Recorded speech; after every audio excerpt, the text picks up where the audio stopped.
What's up, guys? It is Sam here, and tonight I wanted to talk about the YouTube rankings for the Democratic candidates for nomination to President of the United States. But first, we're going to go through three things before we get into those rankings. Why we're doing this to start with, like what's the whole reason of doing a YouTube rankings, and then why YouTube rankings matter. Let's look at some data behind that. Let's try to see if we think there's any validity to it. And I'll show you, and you can make up your own mind. And then lastly, we'll walk through exactly what we did to rank the candidates so you have complete transparency on what I'm doing, and you can go do this same thing yourself. And we get to see who is moving up or who is moving down, and what those overall interest of America is on YouTube. So if you want to watch all that, then make sure you stay tuned. And if this is your first time here, what's good? My name is Sam, and if you're a returning viewer, thank you so much. Good to freaking see you. With that being said, let's get into it. First, why are we doing this, right? Well, I created these power rankings because the polls that traditional media puts out there as a indication of what America is thinking, I personally just don't believe that I can't look at the data myself and come up to a more objective and authentic actual factor that indicates relevance in America. And that in and of itself is the power rankings.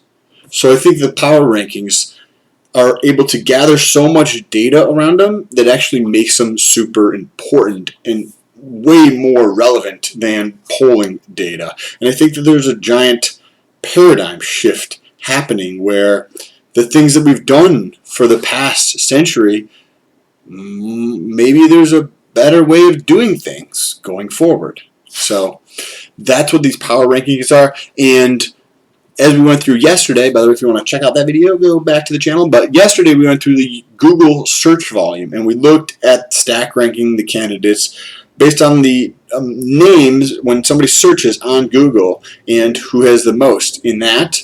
Today we're going to go through the YouTube search volume. Super interesting stuff. Then tomorrow, so don't forget to press that subscribe button. Tomorrow we're going to go through their websites, and for some reason I just have an affinity towards this factor number 3. I just like going through the data on their websites. I just find it fascinating. Then we jump over to some social factors, and the 3 that we chose are Facebook and Twitter and YouTube. Their YouTube channel, more specifically, where we look at the growth rates for each respective platform and a couple other factors to come up with their own rankings. And all of this is very transparent. I make the video showing you exactly and telling you exactly what I do and where my data comes from so that you can make the decisions yourself. If there's any validity to what we're doing here. The 7th factor here is we look at the donations. I also really like this one too because this is some interesting stuff here in the donations, but it is lagged because the reporting for fundraising I think is once per quarter or something like that, so we don't always have updates on the donations factor here, but still a very, very interesting factor that I think goes into it, like the total percentage, who has the highest percentage of small donors donated to them, as small donor defined as people who have less than $200 in their donation. I think that kind of gives a more relevancy to the candidate of who America is thinking about versus getting the same amount of money or more money from 7 companies or lobbyists or etc. You know what I mean? I think there's more relevance to the people who are able to garner more awareness from the mainstream in terms of raising their money. Somebody's willing to give them more money. And what we do is we take all 7 of these and wrap them into one, and we take the average to come up with an overall, and then we just take a look and we compare that to like what the polls say. It's fun stuff if you want to come along for the ride. Now I think that tells you why we're doing it, but why does the YouTube part matter specifically? And that's what we're going to get into now. So on YouTube, let me take you over to an article by PC Mag. So this is Netflix and YouTube make up over a quarter of global internet traffic. That's incredible. 2 websites represent more than 25% of total internet traffic. Absolutely crazy. Absolutely crazy. And then let's jump over to our friendly wiki site. And what we have here is the global rankings for websites. And we have Alexa, which is the company that I use for some of my data, and then there's another one that's SimilarWeb that I believe does the same exact thing as Alexa, but just is different. I have never really used that, where I have used Alexa many times. And we look at the global ranking, and YouTube is number 2. That means that YouTube is the number 2 site in the entire world, and there's millions of people on YouTube per day who are looking for things, right? They're going to type in a candidate's name, and that's going to be happening in every single state across the country to some degree or another, and we're going to take a look at that and stack rank the candidates based upon what people are actually searching for. Just seems logical to me. So what we use as a tool, let me jump back here real quick to the slides. You remember school. They're like, you got to follow the slide, right? This is just basically to keep me on track. And then how do we do this? So what we do is we take a look at the 12-month, the 3-month, and the 1-month, and we stack rank at each period of time. And then we take a weighted average, where we give a 25% weighting to the 12-month, a 25% rating to the 3-month, and a 50% weighting to the 30-day or the 1-month. With the thought process and intuition that I have on this is that the most recent data, meaning the previous 30 days, has the most relevant information in it versus a time period from 12 months ago. So not completely negating the time period from 12 months ago, I do think there's still valuable information there to be had, but I think more relevant is the previous 30 days, and that's why we did a weighting average of 25% from the 12-month, 25% from the 3-month, and 50% from the 1-month. So the tool that we used was Google Trends. So what we did is, you can see right here, we started at the 12-month. So I just have 4 candidates pulled up here just to illustrate to show you exactly what we did. And we compared all the candidates, all 10 of them.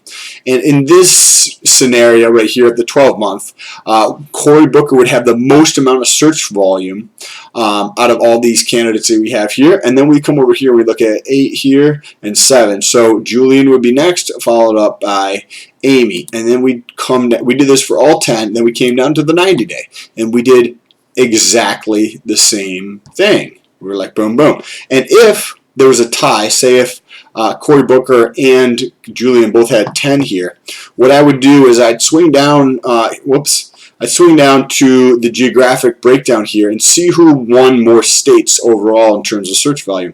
So if we were comparing Cory Booker and Julian Castro, if they both had 10 here, then you'd come down here and I would take a look at the breakdown of who won more states overall. So let's say, in this case, red has a lot more than green, so I would say green lost if there was a tie between any of the candidates, which happened multiple times. That's why I'm letting you know, so that if you were to run the same numbers, you wouldn't have any questions on what happened.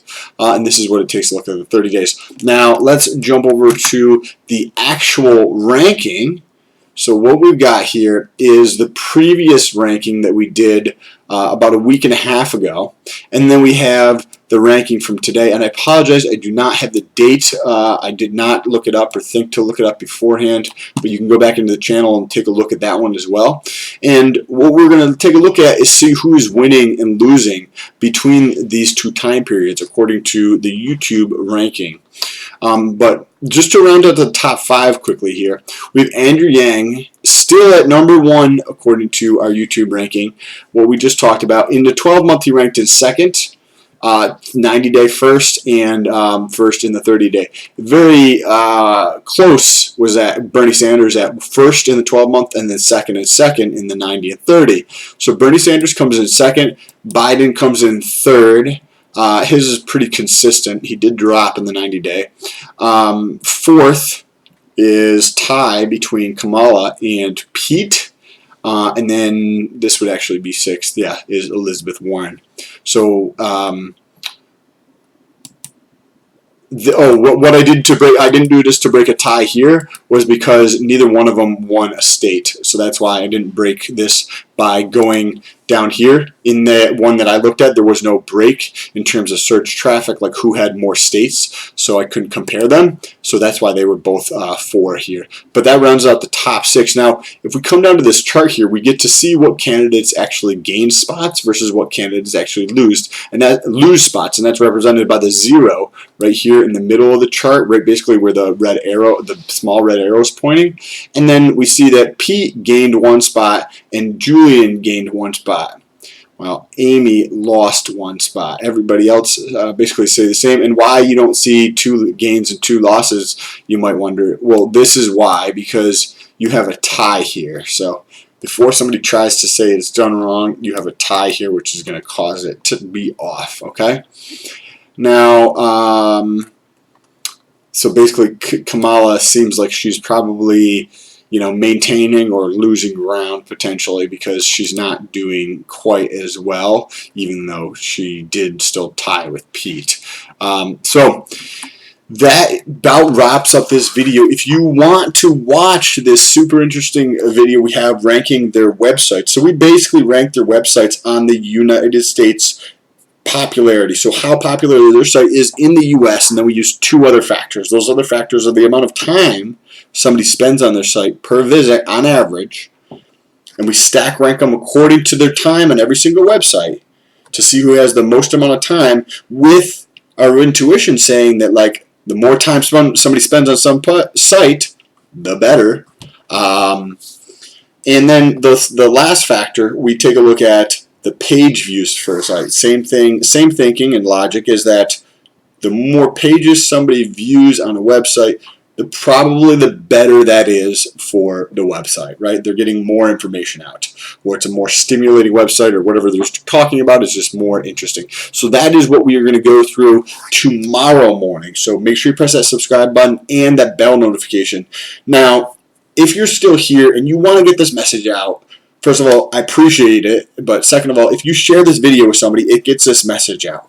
And if you're like, well, that was a cool video, but like you don't want to actually share this with your friends, like, just tell them about this, because I think more people need to realize what is actually happening in reality versus like watching some of this media that's going on, and just like actually look at the data. And if I need to be that person, I will. I enjoy this kind of stuff, but I think the message just needs to get out there to more people. Or if you want to also help out, press that thumbs up button. That does help with the YouTube algorithm.